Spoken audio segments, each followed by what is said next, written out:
நம்ம எல்லாரும் ஆதியாகமத்தின் புஸ்தகம் 29வது அதிகாரம் 20வது வசனத்தை எடுத்துக்கொள்வோம். எல்லாரும் சேர்ந்து வாசிப்போம்.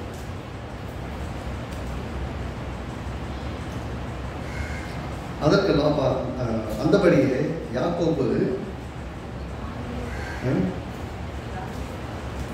அந்தபடியே யாக்கோபு ராகேலுக்காக 7 வருஷம் வேலை செய்தான்.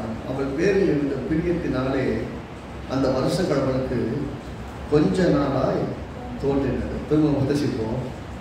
அந்தபடியே யாக்கோபு ராகேலுக்காக 7 வருஷம் வேலை செய்தான். அவள் பேரில் இருந்த பிரியத்தினாலே அந்த வருஷங்கள் அவளுக்கு கொஞ்ச நாளாய் தோன்றின.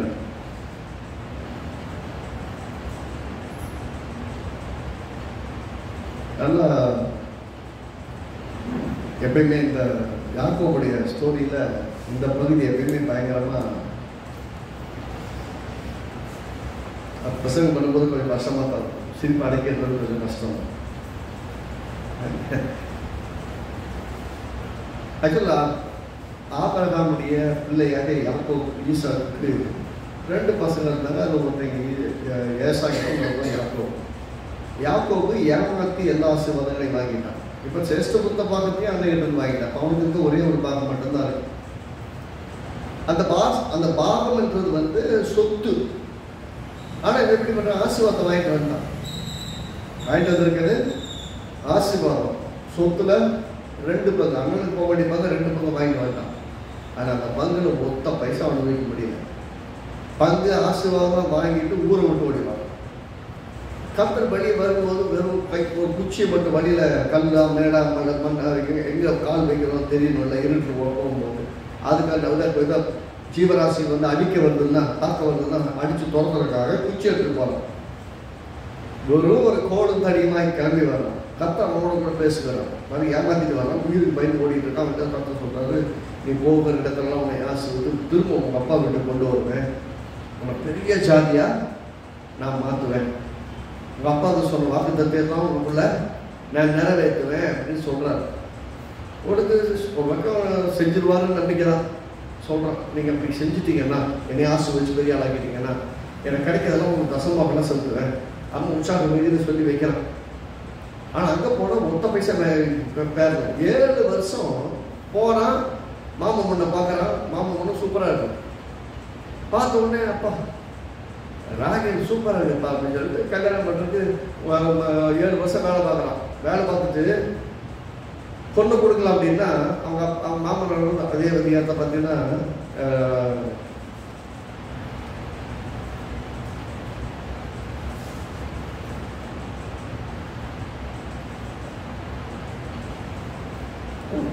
மூத்தவள் இருக்க இளவேலை கொடுப்பது இந்த பகுதியில் வழக்கம் கிடையாது. நம்ம ஒரு டேம் வந்து சொல்ல எல்லா இடத்துலையும் இருக்கக்கூடியது இல்லையா? மூத்த பொண்ணு இருக்கும்போது இளைய பிள்ளைய கல்யாணம் பண்ணி கொடுப்பாங்களா? ஆம்பளை பசங்க இருந்தால் கூட சிசமாக பொம்பளை பிள்ளை கல்யாணம் பண்ணி வச்சுருவாங்க. ஆனால் பொம்பளை பிள்ளைங்க இருக்காங்கன்னா பெரிய பிள்ளை கல்யாணம் பண்ணி தான் சின்ன பிள்ளை கல்யாணம் பண்ண முடியும். லேயாருன்னு ஆல்ரெடி ஒரு பொண்ணு இருக்கிறான். அவளுக்கு கொஞ்சம் இப்படி கூச்ச சுபாவத்தோடு உத்து பார்த்து இந்த மாதிரி பேசக்கூடிய பிள்ளை. கூச்ச பார்வை மட்டும்தான் அந்த பிள்ளைக்கு. மற்றபடி பிள்ளைக்கு ஒரு பிள்ளை பற்றி எந்த விதமான குறையை பற்றியும் பேசலை. கூச்ச பார்வையாக இருக்கும்னு சொல்லிக்கிறாங்க. ராகேல் வந்து ரொம்ப அழகான பொண்ணு. அவன் கண்டு ராகேலை பார்த்தோன்னே அவன் தான் மொத்தமாக வாங்கிட்டான். இப்போ என்னன்னா ராகேலுக்காக ஒரு 7 வருஷம் வேலை பார்த்தாலும் ஒன்றும் தப்பே இல்லைன்னு முடிவு பண்ணிட்டு 7 வருஷம் ஓசியை வர பார்த்தான். மாமா கிட்ட பொண்ணை கல்யாணம் பண்ணிக்க முடியாது. அந்த அளவுக்கு கல்யாண நாள் வந்து கல்யாணம் பண்ணி வச்சிட்டாரு. கல்யாணம் எப்படி பண்ணாங்க ஏன்னு தெரியாது. அந்த காலத்துலலாம் பெருசாக சீரியல் லைட்லாம் போட்டு அப்படிலாம் கிடையாது. மொத்த சிறுமினி விளக்கை ஏற்றி வச்சு எப்படியே கல்யாணம் பண்ணி வச்சுட்டான். இருட்டில் டிம் லைட்டில் இப்போ சொல்லுவாங்க டிம் லைட் வெட்டிங்கு. அது மாதிரி ஒரு லைட்டான வெளிச்சத்தில் கல்யாணத்தை பண்ணி வச்சிட்டான். அங்கெல்லாம் முகத்தெல்லாம் திற போட்டு முடியிருப்பான் கல்யாணம் பண்ணும்போது. கல்யாணம் முடிஞ்சு போச்சு. கல்யாணம் முடிச்சுட்டு போயிட்டு ஃபர்ஸ்ட் நைட் வரைக்கும் முடிச்சுட்டு வந்துட்டு காலில் பார்க்குறோம் கொண்டாடிக்கிறாங்க. பெரிய பொண்ணை கல்யாணம் வச்சான். அந்த மாதிரி இப்படிப்பட்டாங்க பாருங்க. 7 வருஷம் காத்திருந்த அந்த சந்தோஷத்துல அந்த பொண்ணு யாரும் கூட பார்க்கல. எல்லா காலை எழுந்திரிச்சதுக்கு அப்புறம் தான் தெரியுது இந்த பொண்ணு வேற பொண்ணை மாத்திட்டாங்க. ஐயோ பொண்ணை மாத்திட்டாங்க. பொண்ணு மாத்திட்டாங்க, ஒன்றும் பண்ண முடியாதுப்பா, கல்யாணம் முடிஞ்சு போச்சு. என்னை ஏமாத்திட்டாங்க, ஐயோ அம்மா கத்துனால அது நடக்காது. கல்யாணம் வச்சுட்டாக்கா முடிஞ்சு போச்சு. அதுக்கப்புறம் பார்த்தீங்கன்னா அதான் சொல்றாங்க, ஐயோ நான் ராகிலுக்காகவே 7 வருஷம் வேலை பார்த்தேன் அப்படின்னு. பரவாயில்லப்பா, எங்க வழக்கம் என்னன்னா பெரிய பொண்ணு இருக்கும்போது சின்ன பிள்ளையில கல்யாணம் பண்ணி கொடுக்க முடியாது. சரி பரவாயில்ல, அந்த பொண்ணு கூட கல்யாணம் பண்ணிட்டாங்க. இந்த மாதிரி ஒரு பையன் கிடைப்பானா, ஒரு பொண்ணுக்காக 7 வருஷம் வேலை பார்க்க கிடைச்சான்னா இந்த காலத்து பசங்க வேலை செய்வாங்கன்னு யோசிங்க. ஒரு பொண்ணுக்காக 7 வருஷம் வேலை பார்ப்பாங்க. அந்த பொண்ணை 7 வருஷம் வேலை பார்த்து வருமானம் பார்த்துருவாங்க. அந்த பொண்ணை 7 வருஷம் நீ வேலை செஞ்சு எனக்கு சம்பாதிச்சு கொடுன்னு சொல்ற பசங்க தெளிவாக இருக்காங்க. அவன் மாதிரி அந்த நல்லா கவனிக்கணும். அந்த விருவ வசனம் சொல்லுது, ராகேலுக்காக அவன் வேலை செய்தது 7 வருஷம் பண்ணான். யாக்கோபு ராகேலுக்காக 7 வருஷம் வேலை செய்தான். அவள் பேரில் இருந்த பிரியத்தினாலே அந்த வருஷங்கள் அவனுக்கு கொஞ்ச நாளாக இருந்தது. என்னவா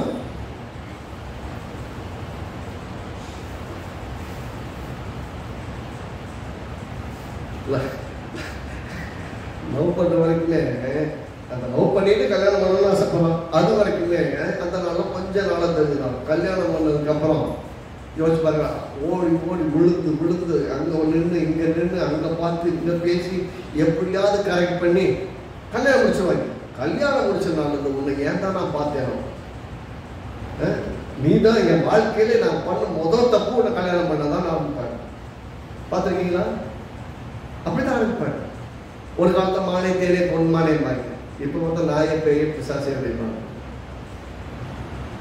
ஏன் டிரான்சிஷன் பார்த்தீங்கன்னா, முன்ன வந்து ரெஸ்பான்சிபிலிட்டி கிடையாது, பொறுப்புகள் கிடையாது. இப்போ பொறுப்பு வந்துருச்சு. என்ன பொறுப்பு வந்துருச்சு? மனைவியை பராமரிக்கணும், மனைவி ட்ரெஸ் வாங்கி கொடுக்கணும், மனைவி எல்லாம் பார்த்துக்கணும். முன்னாடி பார்த்ததெல்லாம் வேற, இப்போ டிமாண்டட். இது வேணும், வீட்டுக்கு சம்பளம் வாங்கி கொடுக்கணும், வாடகை கட்டணும், மற்ற நிறைய ரெஸ்பான்சிபிலிட்டி இருக்குது. முன்ன வந்து அவங்க வீட்டில் இருந்தாங்க, இவங்க வீட்டில் இருந்தாங்க. இவங்களுக்கு வாடகை கட்டுற பிரச்சனை இல்லை, அவங்களுக்கும் வாடகை கட்டுற பிரச்சனை இல்லை. பிள்ளைகளுக்கு பிள்ளை பிறந்துச்சு, பிள்ளையை பராமரிக்கணும், பிள்ளையை படிக்க வைக்கணும், பிள்ளைய வாழ்க்கப்பட வைக்கணும், பொறுப்பு வருது. கல்யாணம் பண்ணதுக்கு அப்புறம் தான் பிரச்சனைகளே ஆரம்பிக்குது. இவனுக்கு சொல்லுது, ராகேலுக்காக இன்னொரு 7 வருஷம் வேலை பார்க்கிறப்போ அந்த 7 வருஷம் வந்து எப்ப ராகேலை கல்யாணம் பண்ணுவோம். முன்ன வந்து ராகேலுக்காக 7 வருஷம் வேலை பார்த்தான். இப்ப அடுத்த ராகேலை கல்யாணம் பண்றதுக்காக வேலை பார்க்கறானா. அது சொல்லும் போது அந்த டிஸ்கிரிப்ஷன் பார்த்தீங்கன்னா 7 வருஷம் வேலை பார்த்தா அந்த ராகேல் மேல் இருந்த பிரியத்தினால் அந்த வருஷங்கள் கொஞ்சம் வருஷங்களா நல்லா புரியணும். உண்மையா அன்பில் நீங்க செஞ்சீங்கன்னா, யார் மேலாவது உண்மையான அன்பில் செஞ்சீங்கன்னா நீங்க செய்யறது ஒரு பெரிய கஷ்டமாவே இருக்க, பாரமாவே இருக்க. அன்பு இல்லாத ஆளுகிட்ட நீங்க எதாவது செய்ய சொல்லுங்க. வெறுத்து கோபப்பட்டு சமாதானத்தை இழந்து உங்களையே சமாதானத்தை இழக்க வச்சுதான் படிச்சுக்கணும். உண்மையா நேசிக்கிறவங்க உங்களுக்காக செய்யற விதம் வேற. ராகேல் என்னது பெருசா செஞ்சுட்டா உங்களுக்கு கொடுத்துட்டா அப்படின்னு பாத்தீங்கன்னா, அந்த ஒரு பகுதியை சொல்லணும். மூத்தவள் இருக்க இளையவனை கொடுப்பது விடத்து வழக்கமானங்கிறது பிரின்சிபலி மட்டும் கிடையாது. அதாவது உலக வழக்கத்தின் முறையில் பரலோக வழக்கம் தான். பரலோக வழக்கமும் அதுதான். இதை கம்பேர் பண்ணி நான் ரொம்ப பேசுறேன். இடையில ஒரு நாள் ராகேலுக்காக வேலை செய்யற அந்த 7 வருஷம் ராகேல் மேல இருந்த பிரியத்தினால் அது கொஞ்ச நாளா இருந்தது. அப்படின்னா என்ன அர்த்தம்? உண்மையா அந்த ராகேல் மேல் வைத்தவனுக்கு என்னுடைய அன்பு ரொம்ப பிரிய வச்சதுனால ராகேலுக்காக 7 வருஷம் உழைக்கிறத குறைவே கிடையாது. இன்னொரு 7 வருஷம் 14 வருஷம் உழைக்கிறது பிரச்சனையே. அவனுடைய டார்கெட் என்ன? ராகேலை கல்யாணம் பண்ணணும். அது ராகேலுக்காக சொல்லி ஏமாந்து 7 வருஷம் வேலை பார்த்தான். இப்ப ராகேலுக்காகவே 7 வருஷம் வேலை பார்க்கலாம். மொத்தம் 14 வருஷம் மொத்த பைசா வாங்காம. நல்லா கவனிக்கணும். அவன் மாமா பயங்கரமான ஆளு. இவன் ஏமாத்துக்காரன், அவன் மாமா இவனுக்கு ஏமாத்துக்காரனுக்கு ஏமாத்துக்காரன். எத்தனை சொல்லுவாங்கல்ல, கண்ண விரல விட்டு ஆடிடுறான். என்னப்பா என்னென்னமோ பண்ணி பார்க்கலாம். தம்பி வேறல கர்த்தர் மட்டும் அவன் வாழ்க்கையில் உள்ள வந்து இறங்கி வேலை செய்யாம போட்டு அந்த 14 வருஷத்துக்கு அப்புறம் அடுத்த ஒரு 6 வருஷத்துக்குள்ள அவன் இழந்து போன எல்லாத்தையும் திரும்ப தரான். 14 வருஷம் ஏமாத்திட்டேன்னு மாமா மிச்சிக்கிறாரு. ஆனா கர்த்தர் ஒரு மனுஷனை ஆசீர்வதிக்கிறதுக்கு முடிவு பண்ணிட்டாருன்னா அந்த மனுஷனை ஏமாத்தவே முடியாது. அவன் வருஷங்களாம் லேட்டாகலாம், ஆனா அவனுக்கு வர வேண்டிய ஆசீர்வாதங்களை அமுக்கி குளித்து கொடுப்பார். இஸ்ரவேல் ஜனங்களை அடிமைப்படுத்தி வேலை வாங்கி ஓசிய வேலை வாங்கி அவங்க வெறும் புள்ளையும் கொஞ்சம் சாப்பாடையும் கொடுத்து வாங்கி முடிச்சிடலாம்னு நினைச்சாங்க. ஆனா கிளம்பும் போது எப்படி வந்தாங்க? 2 பரிவாரங்களோடு கிளம்புறது போல இவங்க கிளம்பி வந்தது மாதிரி இஸ்ரவேல் ஜனங்கள் எல்லாத்தையும் பொன் நகை வெள்ளி நகை எல்லாத்தையும் கேட்டு வாங்கிட்டு மூளை கட்டிட்டு தான் கிளம்புனாங்க. அங்க ஒன்று காமிச்சார் கர்த்தர் வனாந்தரத்துல, மகனே உன் கையில வெள்ளி இருக்கு பொண்ணு இருக்கு, இங்க எந்த சூப்பர் மார்க்கெட்டும் கிடையாது, நான் பணத்திலிருந்து எதாவது கொடுத்தா தான் உண்டு. கை நிறைய பொண்ணு இருக்கு, பொருள் இருக்கு, விலையுறப்பட்ட வஸ்துக்கள் இருக்கு. ஆனா வனாந்தரத்துல அவங்க வாழ்ந்த நாட்கள் எல்லாமே பரலோகத்திலிருந்து தேவன் கொடுத்தா மட்டும்தான் சாப்பிட முடியும். அவன் உங்க பொண்ணு பொருளுங்களை காப்பாற்றுறது இல்லைங்க. எவ்வளவு பெரிய கோடீஸ்வரனா இருந்தாலும் சரி, வனாந்தரத்துக்கு வந்தாச்சுன்னா கர்த்தர் நம்பி மட்டும்தான் வாழணும். கர்த்தர் மட்டும்தான் போஷிக்க முடியும், கர்த்தர் தான் கொடுக்க முடியும். இங்க முக்கியமா நான் இன்னைக்கு உங்களுக்கு ஃபோக்கஸ் பண்ண வைக்க வேண்டியது விரும்புறேன்னா, ராகேலுக்காக 7 வருஷம், அதனால கொஞ்ச நாளா தெரிஞ்சதுன்னா என்ன அர்த்தம்னா, அன்பு இருந்தால் கொஞ்ச நாளா தான் தெரியும். உங்கள் கணவர் உங்கள் மேல் அன்பு செலுத்தினால் உங்களுக்காக செய்கிற விஷயம் எப்படி இருக்குன்னா, எது செஞ்சாலுமே கொஞ்ச நேரம் செஞ்ச மாதிரி இருக்கும். உங்கள் மனைவி உங்கள் மேல் அன்பு செலுத்தி செய்தால் அது கொஞ்ச நேரம் மேல் தான் இருக்கும். நீங்கள் தேவன் மேல் அன்பு செலுத்தி தேவனுக்காக செய்வதா இருந்தால் கொஞ்ச நேரத்தை செஞ்ச மாதிரி இருக்கும். கொஞ்ச நேரம் தானே.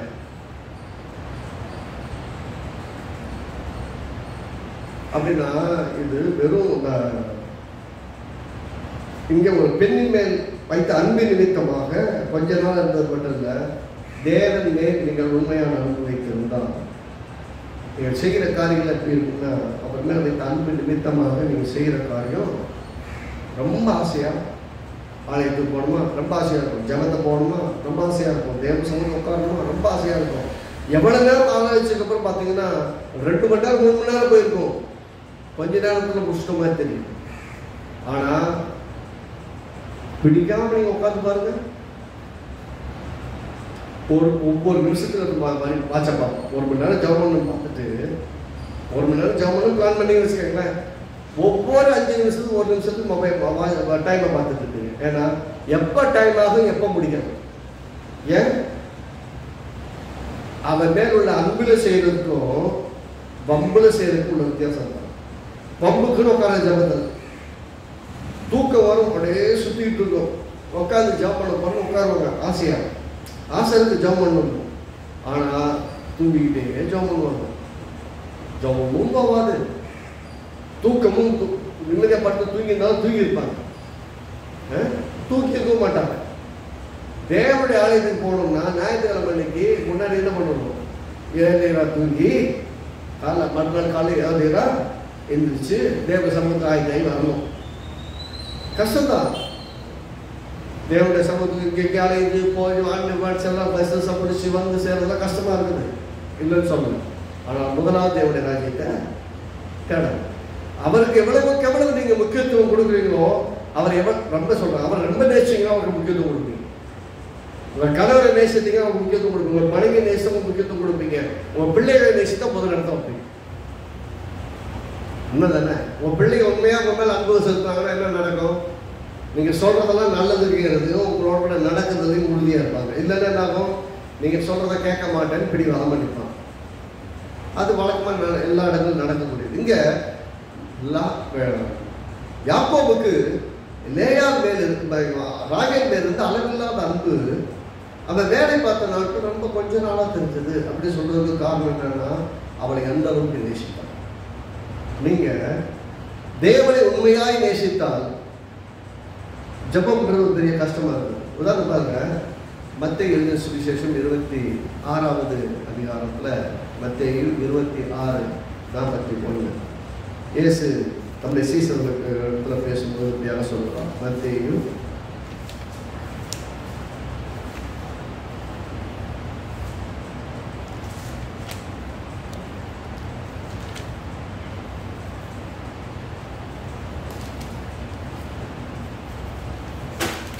இயேசு கெட்சமனே தோட்டத்துக்கு போறாரு. கெட்சமனே தோட்டத்தில் இருக்கிறாங்க. இயேசு அப்புறம் போய் ஜெபம் பண்றாரு. இவங்கிட்ட ஜெபம் பண்ணுதுப்பா அப்படின்னு சொல்லிட்டு போறாரு. ஆனால் இவங்க என்னடா நல்லா பக்காவாக தூங்கிட்டு இருக்கிறாங்க. அப்போ இயேசு சொல்ற பாருங்க, 26:41 26வது அதிகாரம் 41. நீங்கள் சோதனைக்கு உட்படாதபடிக்கு விழித்திருந்து ஜெபம் பண்ணுங்கள். ஆவி உற்சாகம் உள்ளதுதான், மாம்சமோ பலவீனம். அதுக்கு முன்னாடி 21 சொல்ல, நீங்கள் 1 மணி நேரமாவது என்னோட விழித்திருக்க கூடாது. ஏன்னா 1 மணி நேரமா ஜெபம் பண்ண மாட்டீங்களா? 1 மணி நேரமாவது என்னோட வந்து ஜெபம் மாட்டீங்களான்னு கேட்டு, நீங்கள் சோதனைக்கு உட்படாதபடிக்கு விழித்திருந்து ஜெபம் பண்ணுங்கள். அப்ப நான் சோதனைக்கு உட்படாதபடிக்கு ஜெபம் பண்ணுன்னு சொல்லிட்டு என்ன சொல்றாரு? ஆவி உற்சாகம் உள்ளது, மாம்சமோ பலவீனம் உள்ளது.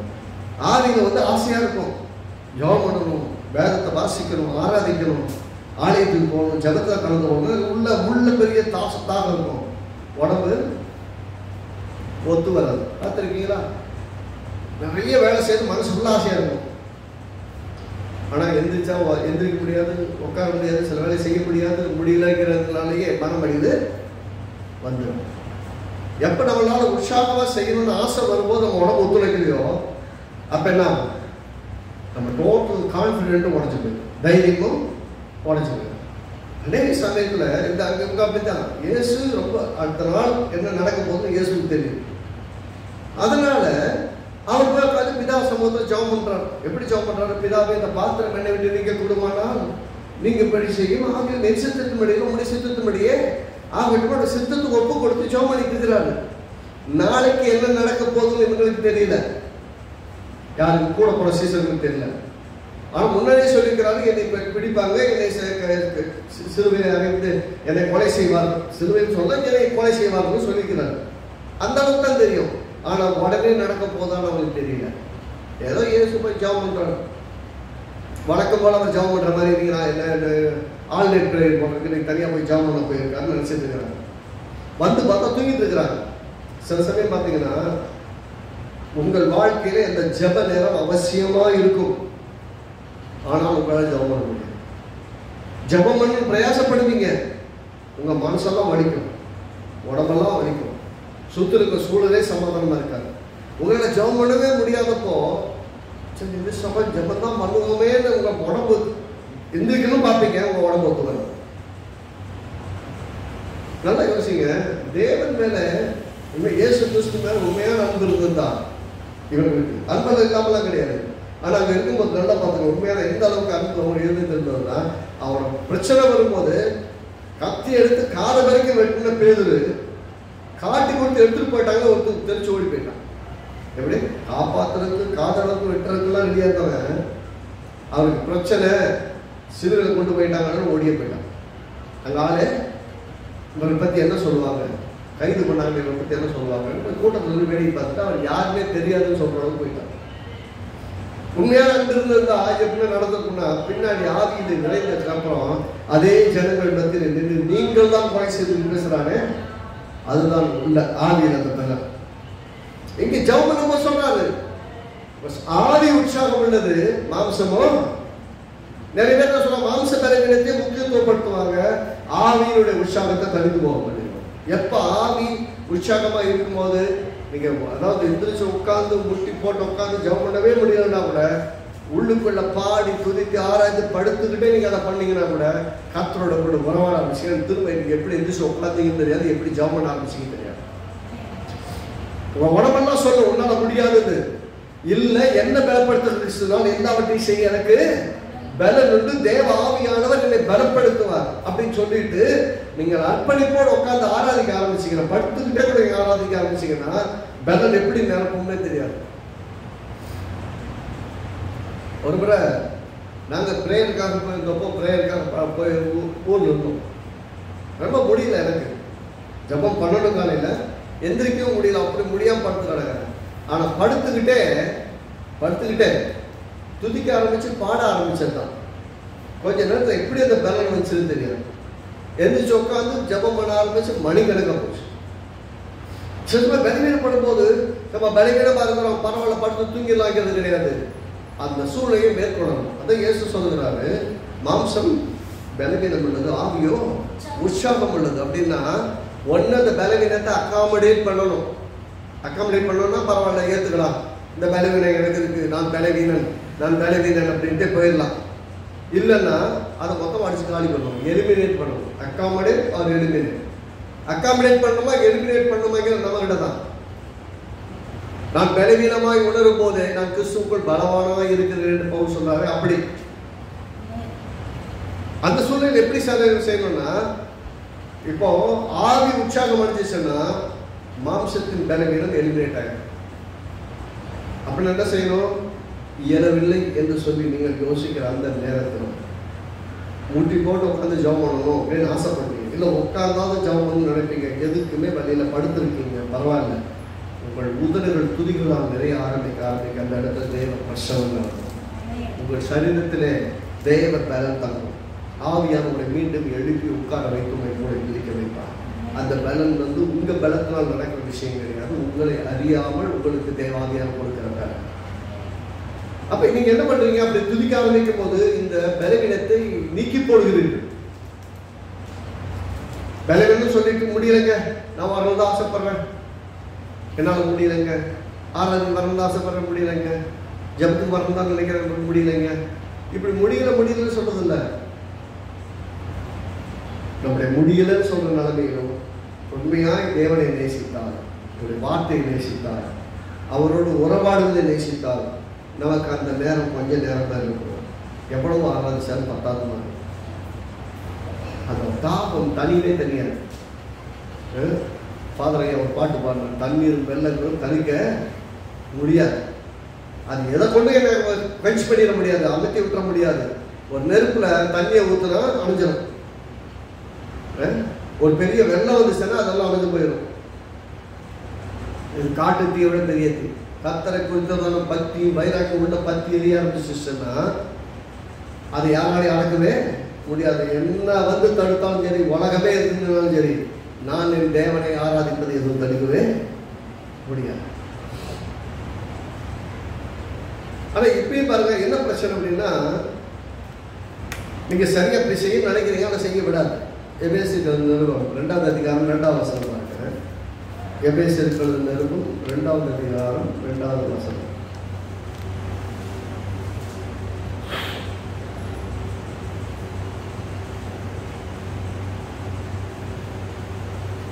அவைகளில் நீங்கள் முற்காலத்தில் இவ்வுலக வழக்கத்திற்கு ஏற்றபடியாகவும் கீழ்ப்படியாமல் பிள்ளைகளிடத்தில் இப்பொழுது கிரியை செய்கிற ஆகாயத்து பிரபுவாகி அதிகார பிரபுவாகிய ஆவிக்கேற்றபடியாக நடந்து கொண்டீர்கள். ஒன்னு எப்படி நடந்துக்கிட்டீங்கன்னு சொல்றாங்க. ஆகையால் நீங்கள் முற்காலத்திலே முன்னாடி ரட்சிக்கப்படுவதற்கு முன்னாடி இவ்வுலக வழக்கத்திற்கு ஏற்றபடியாகவும், இந்த உலகத்தின் வழக்கங்கள் எப்படி அப்படி கீழ்ப்படியாமல் பிள்ளைகளிடத்தில் இப்போது வரைக்கும் கிரியை செய்கிற ஆகாயத்து அதிகார பிரபுவாகிய ஆவிக்கேற்றபடியாக நடந்து கொண்டீர்கள். அந்த பிசாசின் இஷ்டத்துக்கு நீங்க நடந்து கொண்டீங்க ரட்சிக்கப்படுற முன்னாடி. அவர்களுக்குள்ளே நாம் எல்லாரும் முற்காலத்தில் நமது மாம்ச இச்சையின்படியே நடந்து நமது மாமிசமும் மனமும் விரும்பினபடியே பிழையை செய்து சுபாவத்தினால மற்றவருடைய போமாக்கின பிள்ளைகளா இருக்கும். மற்றவங்க எப்படி இருந்தாங்களோ மற்றவங்க எப்படி இருந்தாங்க, போமாக்கின பிள்ளைகளா இருந்த. நீங்க எப்படி இருந்தீங்க? போமாக்கின பிள்ளைகளா இருந்தீங்க. சொல்லிட்டு தேவனும் இலக்கத்தில் ஐஸ்வர்யம் உள்ளவராய் நம்மில் அன்பு வந்து நம்முடைய மிகுந்த நம்முடைய உள்ள அன்பினாலே அக்கிரமங்கள் மறித்தவளாய் இருந்த நம்மை கிறிஸ்துவை விட உயிர்ப்பித்தார், கிருபையினாலே ரட்சிக்கப்பட்டு. தேவன் நம்ம மேல் வைத்த அன்பு நம்முடைய அத்தனை தீமைகளிலும் அத்தனை நம்பிக்கை இல்லாமையிலும் நம்மை அத்தனை விசுவாச குறைகளிலும் நம்ம கைவிடல. தேவன் நம்மளை ரொம்ப வெறித்தனமா நேசிக்கிறான்னு சொல்றோம்.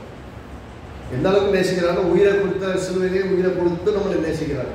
இப்படி வெறித்தனமா நேசிக்கிற தேவன் கீழ்ப்படியாமல் பிள்ளைகளுக்கு இன்னைக்கு வரை கிரியை செய்கிற ஆகாயத்து அதிகார பிரபுவுக்கு கீழே பிசாசுக்கு அடிமைகளை போல இருந்த நம்மை எப்படியோ போகப்பா அப்படின்னு விட்டுல தேடி வந்து ரட்சித்தார். அவனுடைய பாவத்தின் வல்லமை விடுவித்தார். உன்னதங்களை அவரோடு கூட உட்கார பண்ணும்படிக்கு நம்மை ரட்சித்தார். கிருபையினாலே விசுவாசத்தை கொண்டு ரட்சிக்கப்பட்டீர்கள். இது உங்களால் உண்டானதல்ல, தேவனுடைய ஈவு. அப்படின்னா நீங்கள் இந்த மாம்சத்து உலகத்தை ஜெயிக்க முடியாதபடி போராடி கொண்டிருக்கிற சமயத்தில் கூட கர்த்தர் அதை உங்களுக்கு ஜெயிக்கிறது உதவி செய்து ரட்சித்திருக்கிறார். நான் கேட்கிறேன், உங்களை முதல் ரட்சித்தப்பையே இந்த பலவீனங்களுக்கு விரோதமாக ஒரு பெரிய பலனை கொடுத்து அது உங்களை தூக்கி எடுத்துக்க முடியும்னா நித்தியத்துக்கும் உங்களை காப்பாற்ற மாட்டாரா? கிறிஸ்துக்குள்ள ஆரம்பிச்ச இந்த வாழ்க்கை, அவர் மேல உள்ள அன்பு மட்டும் நிரந்தரமா அன்பு வரும் போது அந்த அன்பு போதும். கர்த்தர் தூக்கிட்டு போயிட்டே இருப்பார். அவங்களுக்காக நீங்க என்னெல்லாம் விட்டீங்கன்னா கேட்க மாட்டாங்க. ஒரே கேள்விதான், மறுதல் செஞ்சாலும் பரவாயில்ல, எனக்கு தெரியாதுன்னு சொல்லியிருந்தாலும் தெரியல, சபிச்சு சத்தியமே பண்ணியிருந்தாலும் பரவாயில்ல, இப்ப என்ன கேள்வி, நீ என் இடத்துல அன்பா இருக்கிறாய். பேதுரு அப்பதான் வந்து நிக்கிறாரு, சபிச்சாதான் சத்தியம் பண்ணாதான் வீட்டை வந்து கேட்கிறாரு, என்ன இடத்துல அன்பா இருக்கிறார். அன்பு ஒன்று மட்டும்தான் உங்களை தேவனோடு இருக்கும்படியும் தேவனோடு நடக்கும்படியும் தேவனுக்காக எதையும் செய்யும்படியும் உங்களை நடக்கும். தேவனிடத்தில் உண்மையா அன்பு இருந்தா தேவனுக்காக செய்கிற காரியங்கள் எதுவுமே உங்களுக்கு பெரிய பாரமாவே தெரியும். பாரமா எப்ப தெரியும்? அவர்களை பாரமாய் நினைத்தால், உங்கள் கணவரை நீங்கள் பாரமாய் நினைத்தால் அவருக்கு செய்வது உங்களுக்கு கஷ்டமா தெரியும். உங்க பிள்ளைகளை பாரமாய் நினைத்தால் அவர்களுக்கு செய்வது உங்களுக்கு கஷ்டமா தெரியும். மனைவியை பாரமாய் நினைத்தால் அவர்களுக்கு செய்வது கஷ்டமாய் தெரியும். ஆனால் அவர்கள் மேல் உண்மையான அன்பு செலுத்தினால் அவர்களுக்கு செய்கிற எதுவா இருந்தாலும் out of love you will do it, not by compulsion. எந்த நிர்பந்தத்திலும் செய்ய மாட்டீங்க, அன்பினால செய்வீங்க. ஏன்? உலகத்தில் இருக்கவங்களுக்கு மற்றவங்களுக்கு கிறிஸ்துக்குள்ளவர்களுக்கு உங்களுக்குள்ள வித்தியாசம் என்னன்னா, கிறிஸ்துக்குள்ளே சொல்ற மண்டக்கருக்கு பிடிச்சாலாம் இருக்கத்தான் செய்யறாங்க. ரசிக்கப்பட்ட பின்னாடி சில மண்டை கொண்டு போய் சில வேலைகளை பண்றவங்க இருக்கத்தான் செய்யறாங்க.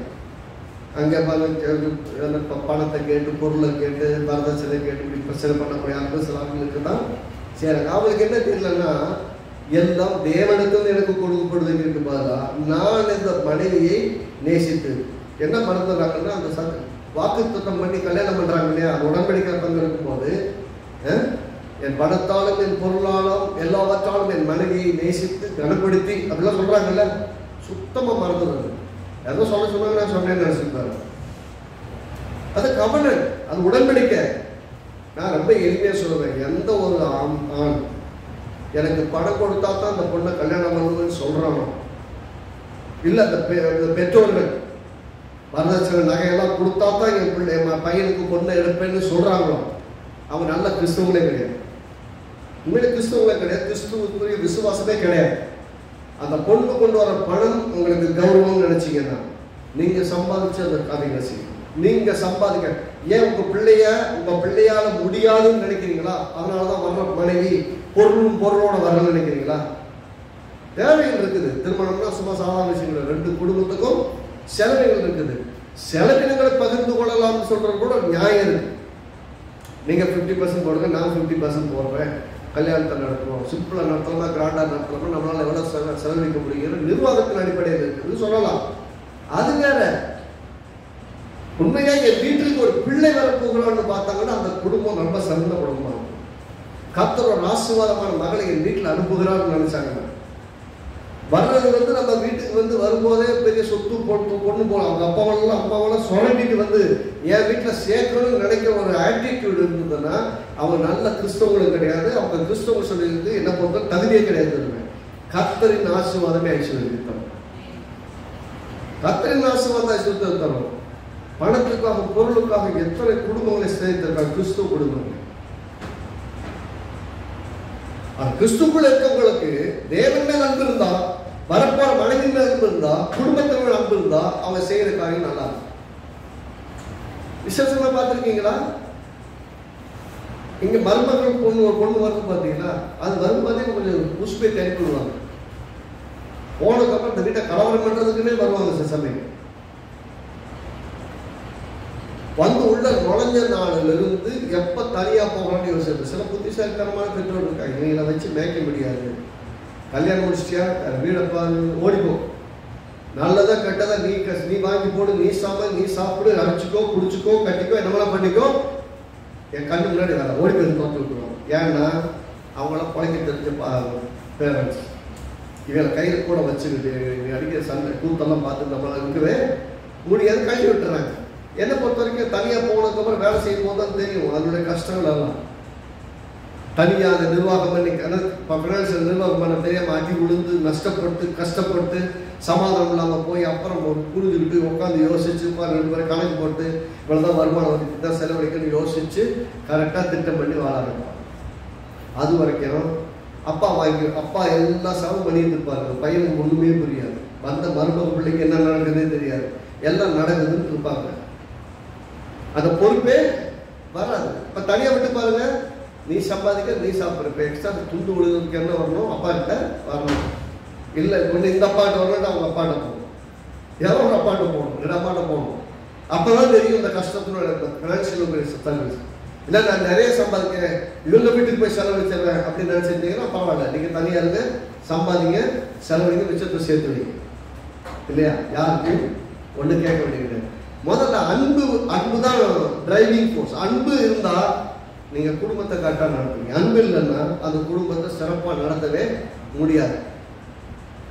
மற்றவங்களை நம்பி ஒரு வாழ்க்கை வாழ்றது கிறிஸ்தவ வாழ்க்கை கிடையாது. கர்த்தரை மட்டுமே நம்பி வாழ்கிறது தான் கிறிஸ்தவ வாழ்க்கை. கிறிஸ்துவ வாழ்க்கை அப்படி வேற மாதிரி வாழ முடியாது. அன்பினால் கிரியை செய்கிற விசுவாசமே உதவும். அப்படிதான் வாய்ப்பு சொல்றோம்னா, அன்பினால செய்யணும், விசுவாசத்தினால செய்யணும், அதுதான் உதவி செய்யும். அன்பினால செய்யப்படுகிறது தான் கிரியை செய்யும். கீழ்ப்படியாமை பிள்ளைக்கு இப்ப வரைக்கும் கிரியை செய்யுது. என்ன கிரியை செய்யுது? எல்லா கெட்ட வாழ்க்கை, கெட்ட பழக்க வழக்கம், கெட்ட வாழ்க்கை முறை, கெட்ட விதமான செயல்கள், தேவனற்ற செயல்கள் எல்லாமே கீழ்ப்படியாமல் பிள்ளைகளிடத்திலிருந்து செயல்படுகிறது. அப்படி இருந்து நம்மளை கர்த்தர் விடுதலையாக்கிட்டார். நாம் அப்படிப்பட்ட விதத்தில் வாழ்வோம் அப்படின்னு சொன்னால் கர்த்தர் மேலே உண்மையான அன்பு இல்லைன்னு அர்த்தம். உலகத்தின் மேலதான் அன்பு இருக்குன்னு அர்த்தம். அதை சொல்ல சில பலவீனங்களும் சில வாழ்க்கை முறைகளும் நம்ம எலிமினேட் பண்ணலன்னா நம்ம எல்லா விதத்திலும் சக்சஸ்ஃபுல்லாக வாழ முடியாது. If you want to be a successful Christian, you need to eliminate these worldly ideas. உலகத்தினுடைய ஐடியாக்களை எல்லாம் நீங்கள் எலிமினேட் பண்ணியே ஆகணும். அப்போ தான் ஒரு வெற்றியுள்ள வாழ்க்கையே வாழ முடியும். அது பாருங்க, எபிரேயருக்கு எழுதுகிற புஸ்தகம் 4ஆம் அதிகாரம், எபிரேயருக்கு எழுதுகிறதும் எபிரேயர் 4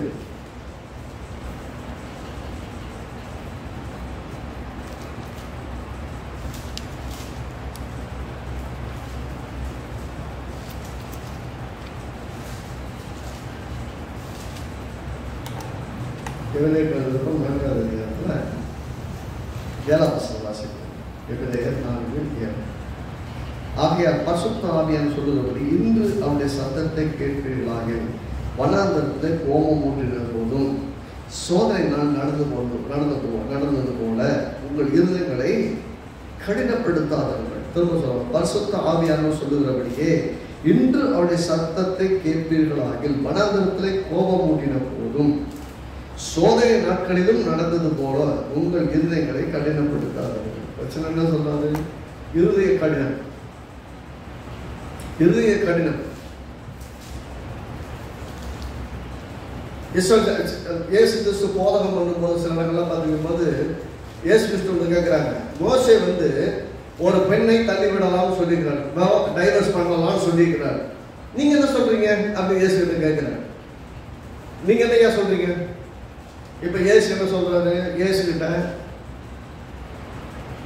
இயேசு தோதிக்கிறதுக்கு வந்து நிக்கிறாங்க.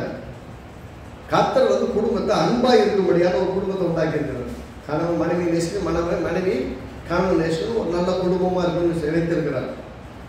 கர்த்தர் எப்படி சொல்லிக்கிறார்? தேவன் இணைத்ததை மனுஷன் பிரிக்காது இருக்க கடவுள்னு சொல்லிக்கிறார். கடவுள் வந்து இந்த உடன்படிக்கை பண்ணும்போது 2 பேரையும் ஒரு குடும்பமா இணைக்கிறார்.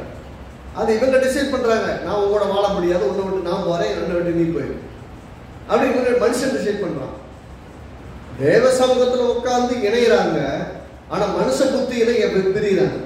அதை தேவன் நினைத்ததை மனுஷன் பிரிக்க கூடாது கர்த்தர் சொல்லிக்கிறாங்க. இங்க இயேசு கிட்ட வந்து ஒரு கேள்வி கேட்கிறாங்க, ஏனையா மோசே சொல்லிக்கிறாரு எந்த காரணத்துக்காவது ஒரு பெண்ணை டைவர்ஸ் பண்ணணும்னா தள்ளுதல் சீட்டை, அந்த டைவர்ஸ் நோட்டீஸை கொடுத்து அந்த பெண்ணை அனுப்பிவிட்டலாம் சொல்லிக்கிறாரு, இதை பற்றி உங்க கருத்து என்ன அப்படின்னு கேட்கிறாங்க. இப்ப நான் மோசே சொன்னது தப்பு அப்படின்னு சொன்னா இவர் நியாயப்பிரமாணத்துக்கு எதிரானு சொல்லிடலாம் இல்லையா? இயேசு பிடிக்கிறதுக்கு வாயில வார்த்தை தேடுறாங்க வர்றாங்க. இல்ல தள்ளிவிடக் கூடாதுன்னா, தள்ளிவிடக் கூடாதுன்னு சொன்னா மோசே சொன்னதை பிரமாணத்தை ஃபாலோ பண்ணல, அப்ப மோசே போய் சொன்னாரான்னு ஒரு கேள்வி கேட்பாங்க. இயேசு என்ன சொல்றாரு? ஆதியிலே தேவன் ஆணும் பெண்ணுமாக உண்டாக்கி அவன் உண்டாக்குனாரு, வைத்தாரு, தேவன் நினைத்தது மனிதன் பிரிக்காத இருக்க கடவுள் அப்படின்னு சொல்லியிருக்கிறார். அது சொன்ன உடனே அப்புறம் ஏன் மோசே வந்து தள்ளுதல் சீட்டு கொடுத்தா தள்ளி விடலாம்னு சொல்லிக்கிறாங்க. ஒரு கேள்வி கேட்கிறாங்க. சொல்றாரு, உங்கள் இருதய கடினத்திலிருந்து டைவர்ஸ் ஏன் நடக்குது? பெண்ணை வேணாம்னு சொல்றாங்க? பெண்ணை வேணாம், இல்லை இந்த மாப்பிள்ளை வேணாம், எனக்கு டைவர்ஸ் வேணும்னு ஏன் கேட்குறீங்க? அநேக டைவர்ஸ் நடக்கிறது காரணம் என்ன? போதும் தான் அவரோட வாழ்வு, போதும் இந்த மனைவியோட வாழ்வு. என்ன யோசிக்கிறாங்கன்னா, நீ இல்லாதனால என்னால் வாழ முடியும். தேவன் நினைத்தாரு. மனுஷங்க என்ன யோசிக்கிறாங்க? கிறிஸ்தவங்களுக்குள்ளேயும் சொல்றேன், கிறிஸ்தவ மட்டும் வித்தியாசம் கிடையாது.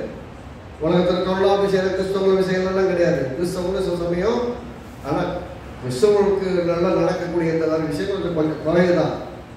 எப்போ பணத்தை வெறித்தனமாக நேசிக்கிச்சு ஒரு குடும்பத்தை ஆரம்பிச்சு வைக்கிறாங்க, அந்த குடும்பம் விட்டாரு. அது சொல்றேன், பணம் அவசியம், ஆனால் பணமே வாழ்க்கை. பணத்தை முக்கியத்துவப்படுத்தி ஏற்கனவே சொல்லிங்கள, குணத்தை முக்கியத்துவப்படுத்தணும், பணத்தை இல்லை.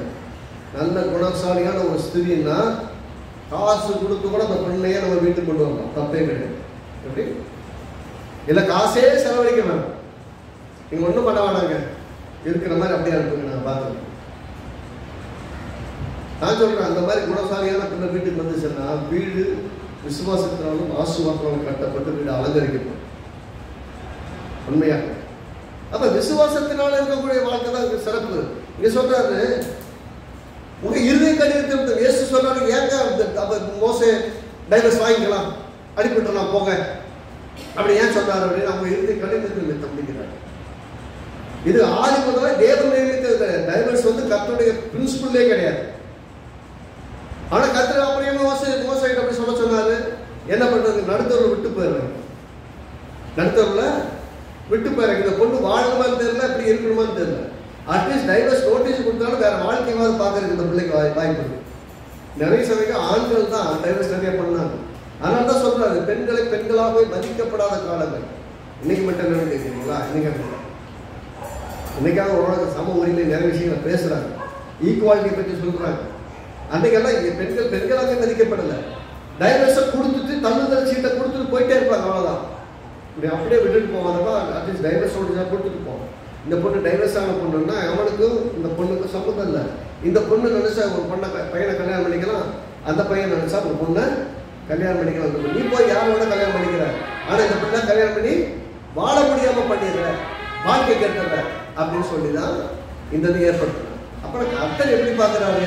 இந்த பெண்ணோட வாழ்க்கை மீண்டும் மோசமான ஒரு நிலைமைக்கு போயிடக்கூடாதுன்னு பார்க்கிறாரு. அப்ப கர்த்தர் சொல்றது, அன்பினால் ஆரம்பித்த வாழ்க்கை ஏன் விவாகரத்தில் முடிகிறதுன்னு சொன்னா, அன்பு குறைந்து போகிறது, அன்பு தனிந்து போகிறது. இங்க யாக்கோபுக்கு எப்படி ஆரம்பிக்கும் போது விசுவாசம் ஆரம்பிச்சாரு. எப்படி ஆரம்பிச்சாரு?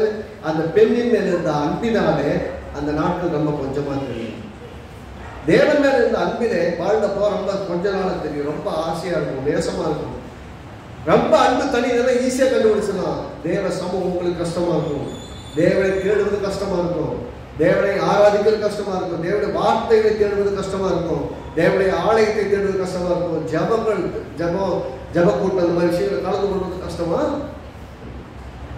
அப்பயே நீங்க தெரிஞ்சுக்கலாம், ஆவிக்கு ரீதியில நம்ம ரொம்ப பலவீனப்பட்டு இருக்கிறோம், ஈஸியா நம்மளால கண்டுபிடிச்சு கொள்ள முடியும். நீங்களே நிதானித்தால் நம் நியாயம் தீர்க்கப்பட மாட்டோம், இல்லையா? ஏன்னா இப்போ எரேமியா 31:18 சொல்லுகிறது, நோட் பண்ணிக்கங்க, வீட்டில் போய் வாசிங்க. எரேமியா 31:18-19 சொல்றது, படியாத மாடு போல் இருந்தேன், நீர் என்னை திருப்பும், அப்பொழுது திரும்பும் என்று சொன்னேன். எரேமியா 31:18-19 2 வருஷம். நான் எப்படி இருந்தேன்னா பணியாத மாடுபாடு இருந்தேன். மாடுபாடு சேஷமா படியாது, அடிச்சடிச்சு பார்த்தாலும் படியாது, அப்படிதான் நான் இருந்தேன். ஆனாலும் நீங்க என்ன பண்ணீங்க? என்னை திருப்புங்க ஆண்டவரே நான் கேட்டேன். ஒருவேளை அந்த அன்பின் இடத்துக்கு திரும்ப முடியல, நான் தடுமாற்றம். அந்த ஜபத்தின் நேரத்திற்கு, அந்த ஆராதனை நேரத்துக்கு, அந்த விசுவாசத்தின் நேரத்திற்கு, நாட்களுக்கு என்னால் திரும்ப முடியலன்னா, இப்ப கூட கர்த்தாவே என்னை திருப்பும், அப்பொழுது நான் திரும்புவேன்னு சொன்னார். கர்த்தர் நம்மை திரும்பவும் இயேசுவின் நாமத்தை எழுப்புவார். 1 யோவான் 5:3 சொல்றது, கீழ்ப்படிந்தால் அன்பு பெறும். கீழ்ப்படுகிறவங்களுக்கு அன்பு பெருகு. 1 யோவான் 5:3 சொல்றது, அன்பு இருந்தால் கீழ்ப்படிதல் கடினமா இருக்காது. பெற்றோர்களுக்கு இடத்துல பிள்ளைகள் அன்பா இருந்தால் பிள்ளைகள் கீழ்ப்படிவது கஷ்டமாவே இருக்காது. ஏன் பிள்ளைகள் கஷ்டமா இருக்கு? அவங்க என்ன நினைக்கிறாங்கன்னா, என்ன கண்ட்ரோல் பண்றாங்கன்னு நினைக்கிறாங்க. கண்ட்ரோல் பண்ணல, கருத்தா வளர்க்கணும். இன்றைக்கு நாம சொல்றது அவங்களுக்கு கடினமாய் தெரியும். கொஞ்சம் வருஷம் கழிச்சு பாருங்க, ரொம்ப மோசமான நிலைமை இருக்கும்போது யோசிப்பாங்க. இல்லை ஒரு 10-15 வருஷம் அவங்களுக்கு அந்த பிள்ளைகளை வளர்க்கறதுனால வரும்போது சொல்லுவாங்க, எங்க அப்பா அம்மா எனக்கு நல்லா சொல்லி வளர்த்தாங்க. நான் சில சமயம் பிள்ளைகளை சொல்லுவேன், நான் படிக்க வேண்டிய காலத்தில் சரியா படிக்கல, ரொம்ப மோசமான மார்க் எடுத்தேன், +2 வரைக்கும் பெரிய போராட்டம் தான் போச்சு, காலேஜில் போய் தான் நல்லா படித்தேன். நான் சொல்லும்போது நான் சந்தித்தேன், நான் செய்ய வேண்டியதை செய்யாமல் விட்டதுனால நான் நஷ்டப்பட்டேன், யார் சொல்லியும் கேட்கல. அப்போ கேட்டிருந்தா நீங்க நல்லா இருந்திருக்கலாமே நான் யோசிக்கிறேன். ஆனால் அந்த நாளை திரும்ப கொண்டு வர முடியாது, போன நாளை திரும்ப கொண்டு வர முடியாது. இருந்தனால என்ன, அட்லீஸ்ட் காலேஜுக்கு போனப்பயா கொஞ்சம் படிக்கணுங்கிறதா தோணுச்சேன், இல்லை அதுவும் இல்லாமல் போயிடும்.